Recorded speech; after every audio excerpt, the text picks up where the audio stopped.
ಸ್ನೇಹಿತರೆ ನಮಸ್ಕಾರ. Nice road ಬಗ್ಗೆನ ನಮ್ಮ ಮೊದಲನೇ ಎಪಿಸೋಡನ್ನು ನೀವು ನೋಡಿದ್ದೀರಾ ಅಂತ ಅಂದ್ಕೋತೀನಿ. ಒಂದು ವೇಳೆ ನೀವು ನೋಡಿಲ್ಲ ಅಂತಂದರೆ ದಯವಿಟ್ಟು ಆ ಎಪಿಸೋಡನ್ನು ಮೊದಲು ನೋಡಿ ಆಮೇಲೆ ಇದನ್ನು ನೋಡೋ ಪ್ರಯತ್ನ ಮಾಡಿ. ನಾನು ಸುಧನ್ವ ದೇರಾಜೆ, ನೀವು ನೋಡ್ತಿದ್ದೀರಾ ಕರೆಂಟ್ ಕನ್ನಡ. 1995ರಲ್ಲಿ ದೇವೇಗೌಡರು ಮುಖ್ಯಮಂತ್ರಿಯಾಗಿದ್ದಾಗ ಬೆಂಗಳೂರು ಮತ್ತು ಮೈಸೂರು ನಗರಗಳ ನಡುವೆ ಹೆಚ್ಚಾಗ್ತಾ ಇರೋ ಟ್ರಾಫಿಕ್ಕನ್ನು ಗಮನಿಸ್ತಾರೆ. ಹಾಗಾಗಿ ಒಂದು ಇನ್ಫ್ರಾಸ್ಟ್ರಕ್ಚರ್ ಕಾರಿಡಾರ್ ಪ್ರಾಜೆಕ್ಟ್ ಟೆಕ್ನಿಕಲ್ ರಿಪೋರ್ಟನ್ನು ದೇವೇಗೌಡರ ಸರ್ಕಾರ ಸಿದ್ಧ ಮಾಡುತ್ತೆ. ಬಹುಶಃ ಅದರ ಹಿಂದೆ ಒಂದು ಒಳ್ಳೆಯ ಉದ್ದೇಶ ಮತ್ತು ಮುಂದಾಲೋಚನೆಯೇ ಇತ್ತು ಅಂತ ಅನಿಸುತ್ತೆ. ಯಾಕಂದರೆ ಬೆಂಗಳೂರು ಆ ಥರ ಬೆಳೀತಾ ಇತ್ತು. ಸೊ ಬೆಳೀತಾ ಇರೋ ಬೆಂಗಳೂರಿನ ಒತ್ತಡ ಕಡಿಮೆ ಮಾಡೋದು ಕೂಡ ಈ ಒಂದು ರಿಪೋರ್ಟ್ನ ಮುಖ್ಯ ಉದ್ದೇಶ ಆಗಿತ್ತು ಅಂತ ಅನಿಸುತ್ತೆ. ಹೀಗಿದ್ದಾಗ ಅಮೆರಿಕದ ಒಂದು ಎಂಜಿನಿಯರಿಂಗ್ ಮತ್ತು ಕನ್ಸಲ್ಟಿಂಗ್ ಸಂಸ್ಥೆ, ಅದರ ಹೆಸರು VHB ಅಂತ, ಇನ್ನೊಂದು ಭಾರತದ ಪೂನಾ ಮೂಲದ ಒಂದು ಕೈಗಾರಿಕಾ ಕಂಪನಿ ಕಲ್ಯಾಣಿ ಗ್ರೂಪ್ಸ್, ಇನ್ನೊಂದು SAB international limited SAB international limited ಅನ್ನೋ ಒಂದು ಸಂಸ್ಥೆ. ಈ ಮೂರು ಸಂಸ್ಥೆಗಳು ಸೇರಿ 1995ರ ಫೆಬ್ರವರಿಯಲ್ಲಿ, ಅಂದರೆ HD ದೇವೇಗೌಡ ಅವರ ಸರ್ಕಾರ ಇದ್ದಾಗ ಕರ್ನಾಟಕ ಸರ್ಕಾರದೊಂದಿಗೆ ಒಂದು MOU ಅಂದರೆ ಮೆಮೊರಂಡಮ್ ಆಫ್ ಅಂಡರ್ಸ್ಟ್ಯಾಂಡಿಂಗ್, ಅಂದರೆ ಒಂದು ಪ್ರಾಥಮಿಕ ಒಡಂಬಡಿಕೆಯ ಒಪ್ಪಂದ, ಇದನ್ನು ಈ ಮೂರು ಕಂಪನಿಗಳು ಸರ್ಕಾರದ ಜೊತೆ ಮಾಡ್ಕೊಳ್ತವೆ. ಆದರೆ ಈ ಮೂರು ಕಂಪನಿಗಳಲ್ಲಿ ಸಬ್ ಇಂಟರ್ನ್ಯಾಷನಲ್ ಲಿಮಿಟೆಡ್ ಅನ್ನೋದೇ ಕೇಣಿಯವರ ಕಂಪನಿ ಅಂತ ಹೇಳಲಾಗ್ತಾ ಇದೆ. ಹಾಗಿದ್ರೆ ಇನ್ನು ಕಲ್ಯಾಣಿ ಗ್ರೂಪ್ಸ್ ಯಾರದು? ಹೌದು, ಅದು ಕೂಡ ತುಂಬ ಬೇರೆಯವರದ್ದೇನೂ ಅಲ್ಲ. ಕೇಣಿಯವರ ಕಸಿನ್ BN ಕಲ್ಯಾಣಿ ಅವರದ್ದೇ ಈ ಕಲ್ಯಾಣಿ ಗ್ರೂಪ್ಸ್ ಅಂತ ವರದಿಗಳು ಹೇಳ್ತವೆ. ಇನ್ನು ಅಮೆರಿಕದ VHB ಕಂಪನಿ, ಎಸ್, ಅದು ಕೂಡ ಕಲ್ಯಾಣಿ ಗ್ರೂಪ್ಸ್ ಜೊತೆ ಸಂಬಂಧ ಹೊಂದಿತ್ತು. ಹೀಗೆ ಅಶೋಕ್ ಕೇಣಿಯವರೇ ಈ ಮೂರು ಸಂಸ್ಥೆಗಳ ಹೆಸರಲ್ಲಿ ಇದನ್ನು ಮುನ್ನಡೆಸ್ತಾರೆ. ಸರ್ಕಾರ ಮತ್ತು ಈ ಮೂರು ಕಂಪನಿಗಳ ಮಧ್ಯೆ ಒಪ್ಪಂದಕ್ಕೆ ಸರ್ಕಾರದ ಪರವಾಗಿ PWD ಕಾರ್ಯದರ್ಶಿಯಾಗಿದ್ದ CR ರಮೇಶ್ ಅನ್ನೋರು ಸಹಿ ಹಾಕ್ತಾರೆ. ಇನ್ನು ಈ ಒಪ್ಪಂದ ಆಗಿದ್ರ ಹಿಂದೆನೂ ಒಂದು ಕತೆ ಇದೆ. ಅಂದರೆ 90ಸ್ನಲ್ಲಿ 90ರ ದಶಕದ ಆರಂಭದಲ್ಲಿ ದೇವೇಗೌಡರು ಲೋಕಸಭಾ ಸದಸ್ಯರಾಗಿದ್ದಾಗ PV ನರಸಿಂಹರಾವ್ ಅವರ ಜೊತೆ ದಾವೋಸ್ಗೆ ಒಂದು ವರ್ಲ್ಡ್ ಎಕಾನಮಿಕ್ ಫೋರಮ್ಗೆ ದೇವೇಗೌಡರು ಹೋದ್ರಂತೆ. ಆಗ ಭಾರತದಲ್ಲಿ ಇನ್ವೆಸ್ಟ್ ಮಾಡಿ ಅಂತ ಅಲ್ಲಿನ ಉದ್ಯಮಿಗಳಿಗೆ ಪ್ರಧಾನಿ PV ನರಸಿಂಹರಾವ್ ಅವರು ಕರೆ ಕೊಟ್ಟಿದ್ದರು. ಇದರಿಂದ ದೇವೇಗೌಡರಿಗೂ ಒಂದು ಹೊಸ ಯೋಜನೆ ಮಾಡೋ ಮನಸ್ಸು ಬಂತು ಮತ್ತು ಅಶೋಕ್ ಕೇಣಿ ಕೂಡ ಈ ಕಾನ್ಫರೆನ್ಸ್ನಿಂದ ಪ್ರೇರೇಪಿತರಾಗಿದ್ದೇ ಈ ನೈಸ್ ಕಂಪ್ನಿ ಹುಟ್ಟೋದಕ್ಕೆ ಮೂಲ ಕಾರಣ ಅಂತ ಹೇಳ್ತಾರೆ.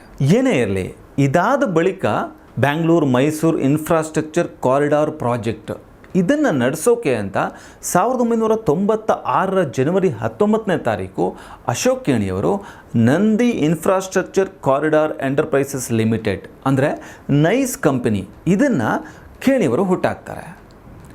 ಹಾಗಿದ್ರೆ ಈ ನಂದಿ ಹೆಸರು ಯಾಕೆ ಬಂತು ಗೊತ್ತಾ? ಇದರ ಹಿಂದೇನೋ ಒಂದು ಇಂಟ್ರೆಸ್ಟಿಂಗ್ ಕತೆ ಇದೆ. ಒಮ್ಮೆ 2 ಎತ್ತುಗಳನ್ನು ಕೊಲ್ಲೋದಕ್ಕೆ ಅಂತ ಯಾರೋ ತಗೊಂಡು ಹೋಗ್ತಾ ಇದ್ರಂತೆ. ಅಶೋಕ್ ಕೇಣಿಯವರು ಅದನ್ನು ನೋಡಿ ಆ 2 ಎತ್ತುಗಳನ್ನು ಕೂಡ ಸೇವ್ ಮಾಡ್ತಾರೆ ಮತ್ತು ಅದಕ್ಕೆ ಅಮರ್ ಮತ್ತು ಪ್ರೇಮ್ ಅಂತ ಹೆಸರಿಡ್ತಾರೆ. ಇನ್ನು ಜಾತಿನಲ್ಲಿ ಲಿಂಗಾಯತರಾದ ಕೇಣಿಯವರು ಹೇಗೂ ಶಿವನ ಆರಾಧಕರೇ, ಹಾಗಾಗಿ ಈ ಕಂಪನಿಗೆ ನಂದಿ ಅಂತ ಹೆಸರು ಬಂತು ಅಂತ ಹೇಳ್ತಾರೆ. ಹೀಗೆ 1996ರಲ್ಲಿ ಶುರುವಾದ ಈ ನೈಸ್ ಕಂಪನಿ ಬೆಳೀತಾ ಬೆಳೀತಾ ಬೆಳೀತಾ ಬಂತು. ದೇವೇಗೌಡರ ನಂತರ JH ಪಟೇಲರು ರಾಜ್ಯದ ಮುಖ್ಯಮಂತ್ರಿ ಆಗ್ತಾರೆ. ಆಗ 3 ಏಪ್ರಿಲ್ 1997ರಲ್ಲಿ JH ಪಟೇಲರ ಕರ್ನಾಟಕ ಸರ್ಕಾರ ಮತ್ತು ನೈಸ್ ನಡುವೆ ಫ್ರೇಮ್ವರ್ಕ್ ಅಗ್ರಿಮೆಂಟ್ಗೆ ಸಹಿ ಹಾಕಲಾಗುತ್ತೆ. ಬಹುಶಃ ದೊಡ್ಡ ಎಡವಟ್ಟು ಆಗಿರೋದೇ ಇಲ್ಲಿ ಅಂತ ಅನಿಸುತ್ತೆ. ಯಾಕಂದರೆ ಇಲ್ಲಿ ಸರ್ಕಾರ ಹಾಕಿರೋ ನಿಬಂಧನೆಗಳು ಮತ್ತು ಸರ್ಕಾರ ಒಪ್ಪಿಕೊಂಡಿರೋ ನಿಯಮಗಳಿಂದನೇ ಈಗ ನೈಸನ್ನು ಯಾರೂ ಕಂಟ್ರೋಲ್ ಮಾಡೋಕ್ಕೆ ಆಗದಿರೋ ಸ್ಥಿತಿ ಬಂದಿದೆ ಅಂತ ಹೇಳ್ತಾರೆ ತಜ್ಞರು. ಅಂತೂ ಈ ಅಗ್ರಿಮೆಂಟ್ಗೆ ಆಗ ನೈಸ್ ಪರವಾಗಿ ಅಶೋಕ್ ಕೇಣಿಯವರು ಸಹಿ ಹಾಕಿದರೆ, ಆಗಲೂ ಸರ್ಕಾರದ ಪರವಾಗಿ ಹಿಂದೆ PWD ಕಾರ್ಯದರ್ಶಿಯಾಗಿದ್ದ CR ರಮೇಶ್ ಅವರೇ ಸಹಿ ಹಾಕ್ತಾರೆ. ವಿಶೇಷ ಅಂದರೆ ಈ CR ರಮೇಶ್ ಅವರು ರಿಟೈರ್ಮೆಂಟ್ ನಂತರ ನೈಸ್ಗೆ ಕನ್ಸಲ್ಟೆಂಟ್ ಆಗಿ ಕೆಲಸ ಮಾಡಿದ್ರು. ಹಾಗಿದ್ರೆ ನೈಸ್ ಮತ್ತು ಇವ್ರ ಮಧ್ಯೆ ಏನಾದರೂ ಅಘೋಷಿತ ಒಪ್ಪಂದಗಳು ಆಗಿತ್ತಾ ಗೊತ್ತಿಲ್ಲ. ಆದರೆ ಈ ಕೆಲಸ ಆ ಅನುಮಾನಕ್ಕೆ ಕಾರಣ ಆಗಿರೋದಂತೂ ಹೌದು. ಯಾಕಂದರೆ ಈ ಒಪ್ಪಂದದ ಪ್ರಕಾರ ಸರ್ಕಾರ ಯೋಜನೆಗಾಗಿ 20,000 ಎಕರೆ ಭೂಮಿನ ಸ್ವಾಧೀನಪಡಿಸಿಕೊಂಡು ನೈಸ್ಗೆ ಕೊಡೋ ವ್ಯವಸ್ಥೆ ಮಾಡಿತ್ತು. ಬಹುಶಃ ಇಲ್ಲೇ ಆಗಿದ್ದು ದೊಡ್ಡ ಎಡವಟ್ಟು. ಸರ್ಕಾರ ಮತ್ತು ನೈಸ್ ಮಧ್ಯೆ ನಡೆದ ಈ ಫ್ರೇಮ್ವರ್ಕ್ ಅಗ್ರಿಮೆಂಟಿನ ಅಂಶಗಳೆಲ್ಲ ಬಹುಪಾಲು ನೈಸ್ ಪರವಾಗಿ ಇತ್ತು ಅಂತ ಹೇಳಲಾಗ್ತಾ ಇದೆ.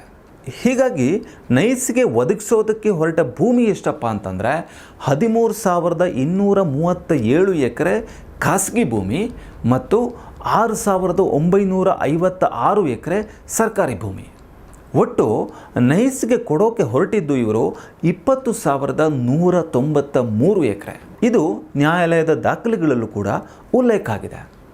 ಇದರಲ್ಲಿ ರಸ್ತೆಗಾಗಿ ಸುಮಾರು 6,999 ಎಕರೆ ಮತ್ತು ನಾವು ಹಿಂದಿನ ಎಪಿಸೋಡ್ನಲ್ಲಿ ಹೇಳಿದಂತೆ 5 ಟೌನ್ಶಿಪ್ ಅಭಿವೃದ್ಧಿಗಾಗಿ ಸುಮಾರು 13,000 ಎಕರೆ ಅಂತ ಉಲ್ಲೇಖ ಆಗಿದೆ.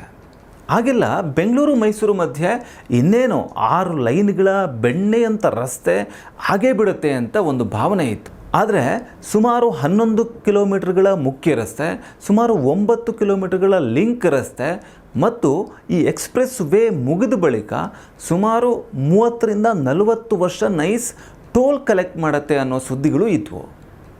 ಇನ್ನು ನೀವು ಈಗ ಬಿಡದಿ ಟೌನ್ಶಿಪ್ ಗಲಾಟೆ ನೋಡ್ತಿದ್ದೀರಲ್ಲ, ಆದರೆ 90ರ ದಶಕದಲ್ಲೇ ಬೆಂಗಳೂರಿನ ಸುತ್ತಮುತ್ತ ಟೌನ್ಶಿಪ್ಗಳನ್ನು ಕಟ್ಟಿ ಬೆಂಗಳೂರಿನ ಮೇಲಿನ ಒತ್ತಡ ಕಡಿಮೆ ಮಾಡೋ ಒಂದು ಯೋಚನೆ ಆವಾಗಲೇ ಮಾಡಲಾಗಿತ್ತು.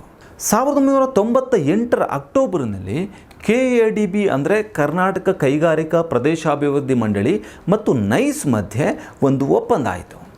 ಆ ಬಳಿಕ ಆ ಪ್ರದೇಶದಲ್ಲಿದ್ದ ರೈತರಿಗೆ ಭೂಮಿ ಬಿಟ್ಕೊಡೋದಕ್ಕೆ KADB ನೋಟಿಸ್ ಕೊಡೋಕ್ಕೆ ಶುರು ಮಾಡಿತು. ಇನ್ನು 1999, 2000 ಇಸವಿಗಳಲ್ಲೂ ಕೂಡ ಸರ್ಕಾರ ಮತ್ತು ನೈಸ್ ನಡುವೆ ಅನೇಕ ಸಪ್ಲಿಮೆಂಟರಿ ಅಗ್ರಿಮೆಂಟ್ಗಳು ನಡೀತವೆ. ಆ ನಂತರ ಶುರುವಾಗಿದ್ದು ನಿಜವಾದ ಸಮಸ್ಯೆ. ಯಾವಾಗ ಈ 1999ರಿಂದ 2000 ಇಸ್ವಿ ಮಧ್ಯೆ ಹಲವಾರು ಸಪ್ಲಿಮೆಂಟರಿ ಅಗ್ರಿಮೆಂಟ್ಗಳು ನಡೆದವೋ ಆ ಭಾಗದ ರೈತರು ಕೋರ್ಟ್ ಮೆಟ್ಟಿಲೇರೋಕ್ಕೆ ಶುರು ಮಾಡ್ತಾರೆ. 2010-11ರ ಟೈಮ್ಗೆ ಭೂಸ್ವಾಧೀನ ಮತ್ತು ಪರಿಹಾರಕ್ಕೆ ಸಂಬಂಧಿಸಿದ ಅನೇಕ ಪ್ರಕರಣಗಳನ್ನು ಬೇಗ ನೀವು ಇತ್ಯರ್ಥಗೊಳಿಸಿ ಅಂತ ಸುಪ್ರೀಂ ಕೋರ್ಟು ರಾಜ್ಯ ಹೈಕೋರ್ಟ್ಗೆ ನಿರ್ದೇಶನ ಕೊಡುತ್ತೆ. 2011ರಲ್ಲಿ ಕರ್ನಾಟಕ ಹೈಕೋರ್ಟ್ ಸುಮಾರು 75 ಭೂಸ್ವಾಧೀನ ಪ್ರಕರಣಗಳನ್ನು ವಿಲೇವಾರಿ ಕೂಡ ಮಾಡುತ್ತೆ. ಆದರೆ 2010ರ ನಂತರ ಏನಾಯಿತು ಅಂತಂದರೆ ರಿಯಲ್ ಎಸ್ಟೇಟು ಬೆಂಗಳೂರಿನಲ್ಲಿ ತುಂಬ ಬೂಮ್ ಆಗೋಕ್ಕೆ ಶುರುವಾಗೋಯಿತು. ನೈಸ್ ಸಂಸ್ಥೆ 2010ರ ಹೊತ್ತಿಗೆ ಸುಮಾರು 7,000 ಎಕರೆ ಸ್ವಾಧೀನಪಡಿಸ್ಕೊಂಡಿತ್ತು. ಹೀಗಿದ್ದಾಗ ಬೆಂಗಳೂರಿನಲ್ಲಿ ಆ ಟೈಮಲ್ಲಿ ಸುಮಾರು 3-4 ತಿಂಗಳಿಗೂ ಕೂಡ ಭೂಮಿ ಬೆಲೆ ಗಗನಕ್ಕೆ ಏರ್ತಾನೆ ಇತ್ತು. ರಾಕೆಟ್ ಥರ ವ್ಯಾಲ್ಯೂಯೇಷನ್ ಏರ್ತಾ ಇದ್ದಿದ್ದರಿಂದ ಭೂಸ್ವಾಧೀನ ಆಗ್ತಾ ಇದ್ದ ಹಾಗೆ ಅದ್ರ ಸುತ್ತ ನೂರಾರು ಸವಾಲುಗಳು ಕೂಡ ಹುಟ್ಕೊಂಡ್ವು. ಅನೇಕ ಭೂಮಾಲೀಕರು ಅಥವಾ ರೈತರು ನಮ್ಮ ಭೂಸ್ವಾಧೀನ ಸರಿಯಾಗಿ ಆಗಿಲ್ಲ, ನಮ್ಮ ಪರಿಹಾರ ಸರಿಯಾಗಿ ಸಿಕ್ಕಿಲ್ಲ, ಯೋಜನೆಗೆ ತೆಗೆದುಕೊಂಡಿರೋ ಭೂಮಿನ ಬೇರೆ ಉದ್ದೇಶಕ್ಕೆ ಬಳಕೆ ಮಾಡ್ತಾ ಇದ್ದಾರೆ, ಹೀಗೆಲ್ಲ ಆರೋಪ ಮಾಡಿಕೊಂಡು ನ್ಯಾಯಾಲಯದ ಮೊರೆ ಹೋಗ್ತಾರೆ. ಹೀಗಾಗಿ ಮೂಲ BMAC ಯೋಜನೆ ಏನಿತ್ತು, 111 ಕಿಲೋಮೀಟರ್ ಬೆಂಗಳೂರು ಮೈಸೂರು ರಸ್ತೆ ಮಾಡೋದು ಅಥವಾ 5 ಟೌನ್ಶಿಪ್ ಮಾಡೋದು, ಅದು ಜಾರಿಗೆ ಬರಲೇ ಇಲ್ಲ. 2019ರ ಹೊತ್ತಿಗೆ ನೈಸ್ ರಸ್ತೆ ಹೆಸರಲ್ಲಿ ನಿರ್ಮಾಣ ಆದದ್ದು ಎಷ್ಟು ಗೊತ್ತಾ? ಒಂದು ಮುಖ್ಯ ಪೆರಿಫೆರಲ್ ರಸ್ತೆಯಾಗಿ 41 ಕಿಲೋಮೀಟರ್ ಮತ್ತು ಸುಮಾರು 9 ಕಿಲೋಮೀಟರ್ನ ಲಿಂಕ್ ರಸ್ತೆಗಳು. ಸೊ ಒಟ್ಟು ನೈಸ್ ರೋಡ್ ಅಂತ ನಿರ್ಮಾಣ ಆಗಿದ್ದು 50 ಕಿಲೋಮೀಟರ್ ಮಾತ್ರ. ಉಳಿದ ಟೌನ್ಶಿಪ್ ಆಗಲಿ ಬೆಂಗಳೂರು ಮೈಸೂರು ರೋಡ್ ಮಾಡೋದಾಗಲಿ ಅದೆಲ್ಲನೂ ಹಾಗೆ ಉಳಿತು ಮತ್ತು ವಿವಾದ ಮುಂದುವರಿತಾ ಬಂತು. ಈಗ ಈ ನೈಸ್ ಯೋಜನೆ ಸುತ್ತ ಎಷ್ಟು ಕೇಸ್ಗಳಿವೆ ಗೊತ್ತಾ? ಬರೋಬ್ಬರಿ 500ಕ್ಕಿಂತ ಹೆಚ್ಚು ಕೇಸ್ಗಳು ಈ ನೈಸ್ ಪ್ರಕರಣದ ಸುತ್ತ ಇದೆ. ಹಾಗಿದ್ರೆ ಎಲ್ಲರೂ ಆರೋಪ ಮಾಡ್ತಾ ಇರೋದು ಸರಿ, ಈ ಪ್ರಾಜೆಕ್ಟ್ ರೂವಾರಿ ಅಶೋಕ್ ಕೇಣಿಯವರು ಈ ಬಗ್ಗೆ ಏನಂತಾರೆ ಇದನ್ನು ನಾವು ನೋಡಬೇಕಲ್ವಾ? ಅವರು ಒಂದು ಕಡೆ ಹೇಳಿದರು, ಬೆಂಗಳೂರಿನ ಇಂಟರ್ನ್ಯಾಷನಲ್ ಏರ್ಪೋರ್ಟ್ನಲ್ಲಿ ಹೂಡಿಕೆ ಮಾಡಿರೋ ಕಂಪನಿಗಿಂತ ನಮಗೆ ಸಿಕ್ಕಿರೋ ಲಾಭ ತುಂಬ ಕಡಿಮೆ ಅಂತ ಅವ್ರು ಹೇಳಿದರು. ಹಾಗಿದ್ದರೆ ಅವರು ಹೇಳಿರೋ ಈ ಮಾತಿನ ಅರ್ಥ ಏನು? ಮೊನ್ನೆ ಕರ್ನಾಟಕದ ರಾಜ್ಯಪಾಲರು ಕೂಡ ಈ ಯೋಜನೆಯ ವಿವಾದಕ್ಕೆ ಎಂಟ್ರಿ ಕೊಟ್ಟಿರೋದು ಯಾಕೆ? ಇಷ್ಟೆಲ್ಲ ಗಲಾಟೆ ನಡೀತಾ ಇದ್ದರೂ ಕಾಂಗ್ರೆಸ್ ಸರ್ಕಾರ ಈ ಬಗ್ಗೆ ಹೆಚ್ಚು ಪ್ರತಿಕ್ರಿಯೆ ನೀಡ್ತಾ ಇಲ್ಲ ಯಾಕೆ? ಈ ಎಲ್ಲ ಪ್ರಶ್ನೆಗಳಿಗೆ ಉತ್ತರನೇ ನಮ್ಮ ಮುಂದಿನ ಎಪಿಸೋಡ್. ಈ ಬಗ್ಗೆ ನಿಮ್ಮ ಅನಿಸಿಕೆ ಅಭಿಪ್ರಾಯ ಏನು ಅನ್ನೋದನ್ನು ದಯವಿಟ್ಟು ಕಮೆಂಟ್ ಬಾಕ್ಸ್ನಲ್ಲಿ ಕಮೆಂಟ್ ಮಾಡಿ ಮತ್ತು ಈ ಬಗೆಗಿನ ನಮ್ಮ ಮುಂದಿನ ಎಪಿಸೋಡನ್ನು ನೋಡ್ತಾ ಇರಿ ಕರೆಂಟ್ ಕನ್ನಡ.